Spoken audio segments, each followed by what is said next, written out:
ආයුබෝවන් ප්‍රාර්ථනා කරනවා වාසනාවන්ත සුබ දවසක් වෙන්න කියලා ඔයාලා හැමෝටම. ඉතින් අද ඔයගොල්ලන්ට අරගෙන ආවේ අරාබි රිසිපි එකක් තමයි මේක. අරාබි රොටි. අරාබි බ්‍රෙඩ් එකක්. මේක අරාබි රොටි කියලා කියන්න පුළුවන්. කොබස් කියලා කියන්න පුළුවන්. ඉතින් රොටි වලට අරාබියෙන් කොබස් කියලා තමයි කියන්නේ. කොබස් කියලා. මේක හරිම ලේසියෙන් හදාගන්න පුළුවන්. ඒ වගේම ඔයාලට අඩුම වියදමකින් හදාගන්න පුළුවන් ඕනම දෙයක් එක්කලා කන්නත් පුළුවන් අරාබි රොටි. අපි බලමු ඉක්මනින් කොහොමද පහසුවෙන් හදාගන්නේ කියලා. එකතු වෙන වීඩියෝ එකත් එක්කලා. ඒ වගේම වීඩියෝ එකට යන්න කලින් මතක් කරනවා ඔයා තවමත් මාලි ඩිසිල්ලා කියන මගේ YouTube channel එක subscribe කරලා නැතිනම් subscribe කරන්න. ළඟින්ම තියෙන notification bell එකත් ඕල් දාලා තියාගන්න. එතකොට තමයි ඔයාලට මගේ වීඩියෝ එක ඉක්මනින්ම ලැබෙන්නේ. එහෙනම් අපි බලමු මේ simple අරාබි බ්‍රෙඩ් එක කොහොමද හදාගන්නේ මොනවද ඕන වෙන්නේ. මේ සඳහා අවශ්‍ය වෙනවා දුඹුරු පිටි. මේකට whole wheat flour කියලා තමයි කියන්නේ දුඹුරු පිටි. ඒ කියන්නේ තිරිඟු සම්පූර්ණම තිරිඟු ඇට කුරුට්ටත් එක්කම සකසගත්තු පිටි එකක් තමයි. චූටි කෑලි වගේ ගතියකුත් තියෙනවා. ඉතින් හරිම පෝෂණීයයි. මේ දෙකම එකතු කරලා තමයි මේ බ්‍රෙඩ් එක හදාගන්න මේ අරාබි රොටි එක. ඉතින් ලංකාවේ විදියට පොල් එහෙම දාලා නෙමෙයි රොටි හදන්නේ. පිට රටවල පොල් නැතුව තමයි. ඉතින් ඔයාලට විශේෂයෙන්ම වැදගත් වෙයි මේ වීඩියෝ එක ලංකාවෙන් අයටත් පුළුවන්. සිම්පල් විදියට මෙහෙම හෙල්ති විදියට හදලා රස බලන්න අරාබි රොටි එකක්. සීනි තේ හැන්දක් සහ ඊට්ස් තේ හැන්දක් එකතු කරගන්නවා. මද උණුසුම් වතුර කෝප්ප කාලක් එකතු කරගන්නවා. ඉතින් සීනි වලට සුක්කර කියලා තමයි අරාබියෙන් කියන්නේ. ඒ වගේම ඊට්ස් වලට කියන්නේ කැමීරා කියලා. ඒ දෙකම එකතු කරලා වතුර වලට මායි කියලා තමයි කියන්නේ. ඒ වගේම මම මේ වීඩියෝ එක කරන්නේ පිට රටේ එන අලුතෙන්ම ලංකාවෙන් පැමිණෙන අරාබි නොදන්න අයට තමයි පහසුව සඳහා මම මේ අරාබි වචන සඳහන් කරලා දෙන්නේ. ඒ කියන්නේ මට තේරුණා මම එළියට ගියාම දකිනකොට ගොඩක් අය චුන්ටි වචනයක්වත් දන්නේ නැහැ. ඉතින් ඒක ඔයාලට වැදගත් වෙයි. මේ විදිහට මම අරාබියෙන් ඔයාලට හඳුන්වලා දෙනකොට පිටි වලට කියන්නේ තහිම් කියලා අරාබියෙන්. ඉතින් තහිම් අබියත් කියලා තමයි කියන්නේ මේකට. මේක මම එකතු කරගත්තේ සුදු පාන් පිටි ග්‍රෑම්ස් 250ක්. දුඹුරු පාන් පිටිත් ග්‍රෑම්ස් 250ක් එකතු කරගන්නවා. මම ඔයාලට කලින් සඳහන් කර පාන් පිටි වර්ගය දුඹුරු පාට එක. ඒකට කියන්නේ බොන්නි කියලා. දුඹුරු පාටට බොන්නි කියලා තමයි කියන්නේ. ඉතින් දුඹුරු පාන් පිටි තමයි එකතු කරගත්තේ. බොන්නි තහින් කියලා තමයි ඒගොල්ලෝ පාවිච්චි කරන්නේ.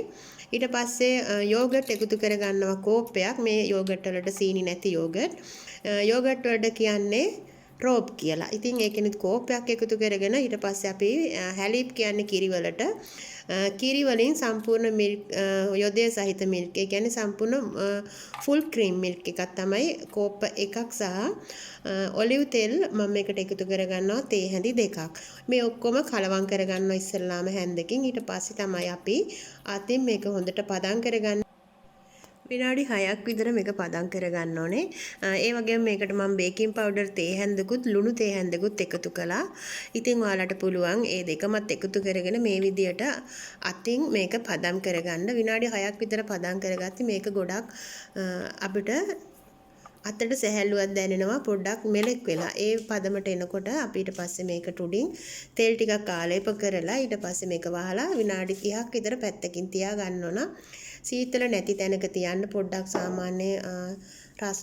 සාමාන්‍ය රස්නය AC එක ඕෆ් කරලා හරි පිට රටක ඉන්න කෙනෙක් නම් මේක තියන්න පුළුවන්. ලංකාවේ නම් අවශ්‍ය නැහැ. සාමාන්‍ය කිචන් එකේ තියන්න පුළුවන්. හොඳට නයිලොන් එකකින් එහෙම නැතිනම් ඔයාලා කැමති දෙයකින් මේක උලන් යන්නේ නැති වෙන්න කවර් කරගන්න ඕන. මේ තියෙන්නේ විනාඩි 30කට පස්සේ. දැන් මේක හොඳට පදම් වෙලා තියෙන්නේ. ටිකක් මෙලෙක් ගතියට ඇවිල්ලා. ඊට පස්සේ මම මේක රොටි හදා ගන්න ඕනේ. ඊට පස්සේ දුඹුරු පාන් පිටි තමයි මම මේකට මේ විදියට ප්ලේට් එකට එකතු කරගන්නේ. ඔයාලට පුළුවන් මේක টොප් ටේබල් එකක උනත් හදා ගන්න. මම ඉතින් ටිකක් හදන හින්දා ලොකු මේසෙට අරන් ගියේ නැහැ. ඔයගොල්ලන්ට පෙන්වන්නත් ඕන නිසා මේ විදියට ලොකු චොපින් බෝඩ් එකක තමයි මම මේක මේ විදියට හදාගන්නේ. ඉතින් ඔයාලා කැමති තැනක මේ විදියට හදාගන්න. මම ඔයාලට පෙන්නන්නම්. මට ලොකු টොප් ටේබල් එකක් තියෙනවා හදන්න පුළුවන්. ඉතින් ටිකක් හදන නිසා මම මේ විදියට හදාගන්නවා. ඊට පස්සේ මේ වගේ රවුන්ඩ් කටර් එකක් අරගෙන ඔයාලට පුළුවන් ඒ වෙනුවට සාමාන්‍යයෙන් කෝප්පයක් වීදුරුවක් වගේ හරි කමන්නේ රවුන්ඩ් කපා ගන්න අරගෙන ටිකක් තුනියට තමයි මේක හදා ගන්න ඕනේ. මෙන්න මේ විදියට. ඉතින් මේ පිටි 500න් රොටි ගොඩක් හදන්න පුළුවන්. මම මේක පාටියක් දවසකට තමයි හදාගත්තේ. ඉතින් මේක හදාගන්නකොට ඔයාලට ගේන්න බැරුව ගියා හදන විදිය ඒකට මොකද්ද මම යොදාගන්නේ කියලා ආල තමයි හදාගත්තේ. මේ තියෙන ලොකු টොප් ටේබල් එක තමයි. මේකේ පිටි කිලෝ 2-3ක් වුණත් මෙතන අනා ගන්න පුළුවන්. ඉතින් ග්‍රෑම්ස් 500ක් හදන නිසා මම පොඩි භාජනයක හදාගත්තේ. මෙන්න මේ විදිහට තමයි අවසානෙට අපි රොටි ටික කපාගෙන ඉවර කරගත්තේ. මේකටත් උඩින් ටිකක් බ්‍රවුන් පවුඩර් එක, ඒ කියන්නේ දුඹුරු පිටි ටික උඩින් කලවම් කරලා තියෙන පොඩක් ඉහළ වගේ අරගෙන. එතකොට අපිට මේක ඇලෙන්නේ නැහැ. එක උඩ එක උණ තියන්න පුළුවන්. ඒක නිසා මේ විදිහට ඉස්සල්ලාම ලෑස්ති කරගන්න ඕනේ. ඉතුරු ඩෝ එකත් මම මේ විදියට තුනී කරලා රවුම් කපා ගන්නවා. ඉතින් රවුම් කටර් එකක් තියෙන නම් හරිම ලේසි. මෙන්න මේ වගේ ප්ලේට් එක තමයි මම රොටි සාමාන්‍ය තෝස තැටියක් වගේ එකක්. ඔයාලටත් පුළුවන් පොඩ්ඩක් කුකින් තෙල් ටිකක් මේ විදියට ආලේප කරලා අඩු ගින්දරේ මේක දෙපැත්ත පුච්ච ගන්න. විනාඩියක් විතර තමයි යන්නේ. විනාඩි තප්පර 30කින් 30කට වගේ දෙපැත්ත හරව ගත්තාම අපේ රොටි ටික අපිට අවශ්‍ය ප්‍රමාණයට බේක් වෙලා පිච්චිලා තියෙනවා. මේ වගේ ටිකක් ලොකු තැටියක් ගත්තාම ඔයගොල්ලන්ට පුළුවන් 6-7ක් විතර එකපාර පුච්ච ගන්න අපිට රොටි ටික අදා ගන්න පුළුවන්. ඉතින් අනිවාර්යෙන් මේ වගේ ගෑස් එකේ තමයි තැටියක් තියලා මේ රොටි වර්ගය හදන්න ඕන. ඔයාලා කැමති නම් මේකට තෙල් ටිකක් උඩින් ආලේප කරන්න උනත් පුළුවන් මේ රොටියට උඩින්. ඉතින් තෙල් කන්න හොඳ නැති කෙනෙක් නම් එපා. සාමාන්‍ය කෙනෙකුට නම් තෙල් පොඩ්ඩක් අපි ගන්න බ්‍රෂ් එකෙන්ම දෙපැත්තට තෙල් ටිකක් ආලේප කරගත්තම මේක තවත් රසවත්ව තව ටිකක් මෙලොක් ගතියට එනවා. මේක පිපිලා වගේත් එනවා, පපඩම වගේ. මෙන්න මේ විදියට ආවහම ඊට පස්සේ හුලං ඇරලා මේ වගේ පොඩ්ඩක් අපි ඒක ටච් කරලා අපේ අවශ්‍ය පදමට රොටිය පුච්ච ගන්න ඕනේ. හරිම රසයි. මේක මෙහෙම නිකන් උනත් කන්න පුළුවන්.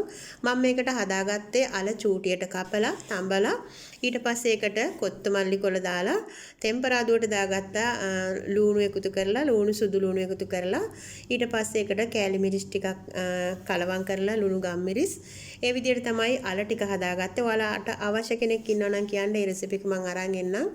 ඒක ෆිලින් කරන්නේ මේක ඒක වෙනම වාදනයකට තමයි තියලා පිළිගන්නුවේ. ඉතින් ඔයාලට පුළුවන් කැමති විදියකට මේක පිළිගන්නන්න. එක චීස් වර්ග ඕනම දෙයක් එක්ක කන්න පුළුවන්. කරි එකක වුණත් කන්න පුළුවන්. ඉතින් ඔයාලා කැමති විදියකට මේක රස බලන්න පුළුවන්.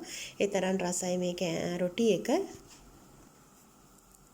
මේක එක පැත්තකින් කපලා ඔයාලා කැමති දෙයක් පුරවලා වුණත් හදා ගන්න පුළුවන් මේ රොටි වර්ගය. ඉතින් කැමති දේවල් චීස් වර්ග, කොළ වර්ග, බැදපු අල එහෙම දාලා ඕනම විදියකට මේක හදා ගන්න පුළුවන්. රොටි මේ විදියට හදාගත්තම අපි අවසානයේ කඩලා බලමු කොහොමද කියලා. මේක නම් මුකුත්ම අවශ්‍ය වෙන්නේ නැහැ. නිකම්ම උනත් කන්න පුළුවන්. මොකද මේකට යෝගට් එහෙම දාලා රසට හදලා තියෙනවා. ඔන්න ඉතින් මම කාලා බැලුවා. හරිම රසයි. හරිම මෙලෙක් එකට තියෙනවා. හොඳට මුකුත්ම නැති වුණත් කන්න පුළුවන්. ඉතින් ඔයාලටත් පුළුවන් ඉක්මනින්ම මේ වගේ රසට හදාගන්න අරාබි බ්‍රෙඩ් එකක්. නිවැරදි රෙසිපි එක ලැබුණා කියලා මම හිතනවා ඔයගොල්ලන්ට. ඉතින් මම හිතනවා මේ වීඩියෝ ඔයාලට ගොඩක් වැදගත් වෙන්න ඇති කියලා. වැදගත් වුණා නම් තව කෙනෙකුට බලන්න ෂෙයා කරන්න. හැමදාමත් මගේ වීඩියෝ වලට ලයික් කරන, කමෙන්ට් කරන, ෂෙයා කරන ආදරණීය ඔයාලට ගොඩක් ස්තුතියි. හැමෝම තවත් රසබර වීඩියෝ එකකින් ගිහින් එන්නම්. Don't forget subscribe and like, share. Thank you for watching my video. God bless all my friends. See you next video. Bye bye.